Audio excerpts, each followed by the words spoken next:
ദൈവത്തിൻ്റെ വിളി പൂർണ്ണമായി സ്വീകരിച്ച് ഇതാ കർത്താവിൻ്റെ ദാസി എന്ന് ഉത്തരം പറഞ്ഞ വിശ്വാസത്തിൻ്റെ മാതാവേ, അതേ വിശ്വാസം ഞങ്ങളുടെ ഹൃദയത്തിലും വളരാൻ സഹായിക്കണമേ. സംശയങ്ങൾ വരുമ്പോൾ വിശ്വാസത്തിൽ ഉറച്ചു നിൽക്കാനും ഇരുട്ടുള്ള വഴികളിലും ദൈവത്തിൽ ആശ്രയിക്കാനും അമ്മേ ഞങ്ങളെ പഠിപ്പിക്കണമേ. അമ്മേ, നിശബ്ദതയിൽ ദൈവത്തെ കേൾക്കാൻ അറിയുന്ന ഹൃദയം ഞങ്ങൾക്ക് നൽകണമേ. ജീവിതത്തിൻ്റെ ഓട്ടത്തിൽ ദൈവശബ്ദം മങ്ങിപ്പോകാതിരിക്കാൻ ഞങ്ങളുടെ മനസ്സിനെ ശാന്തമാക്കണമേ. അങ്ങ് ഹൃദയത്തിൽ സൂക്ഷിച്ചു വച്ച ദൈവവചനങ്ങളെപ്പോലെ ഞങ്ങളും ദൈവത്തിൻ്റെ വചനങ്ങൾ ജീവിതത്തിൽ സൂക്ഷിക്കാനാകട്ടെ. കുരിശിൻ്റെ വഴിയിൽ മകനോടൊപ്പം നിശബ്ദമായി നടന്ന് സഹനത്തിൻ്റെ അർത്ഥം ലോകത്തിനെ പഠിപ്പിച്ച വേദനയുടെ മാതാവേ, ഞങ്ങളുടെ സഹനങ്ങൾക്ക് അർത്ഥം നൽകണമേ.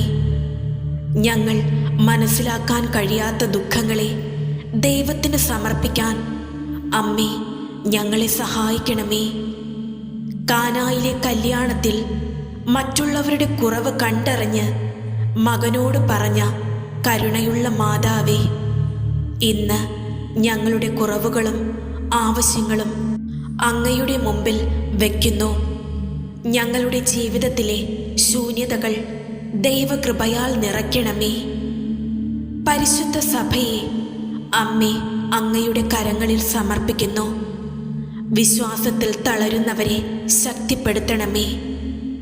ദൈവസേവനത്തിൽ നിൽക്കുന്നവരെ വിശുദ്ധിയിലേക്ക് നയിക്കണമേ. സഭയിലൂടെ ലോകം ദൈവത്തിലേക്ക് നടക്കാൻ അമ്മേ ഇടപെടണമേ. പരിശുദ്ധ മാതാവേ, ഇന്ന് ഞങ്ങളുടെ കഴിഞ്ഞ കാലവും ഇപ്പോഴത്തെ ജീവിതവും ഭാവിയും എല്ലാം അങ്ങയ്ക്ക് സമർപ്പിക്കുന്നു. ഞങ്ങളുടെ തീരുമാനങ്ങൾ ദൈവത്തിൻ്റെ ഇഷ്ടത്തിന് വിരുദ്ധമാകാതിരിക്കാൻ അമ്മേ ഞങ്ങളെ നയിക്കണമേ.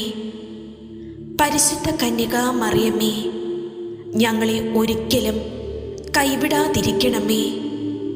ജീവിതത്തിൻ്റെ അവസാന നിമിഷം വരെ യേശുവിനോടുള്ള സ്നേഹത്തിൽ വിശ്വാസത്തിൽ ഉറച്ചു നിൽക്കാൻ അമ്മേ ഞങ്ങളെ അനുഗ്രഹിക്കണമേ.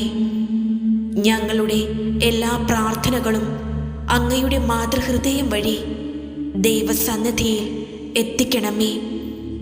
പരിശുദ്ധ മാതാവേ, ഞങ്ങൾക്ക് വേണ്ടി പ്രാർത്ഥിക്കണമേ. ആമേൻ.